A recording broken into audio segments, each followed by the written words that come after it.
the Craft Express oven. Start by plugging in your press. Your oven will turn on automatically. Turn the knob on the left side of your oven to set the upper oven temperature.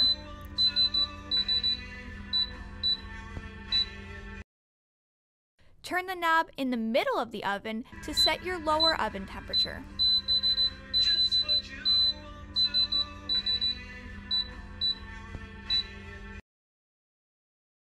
Use the knob on the right-hand side of your oven to set your time.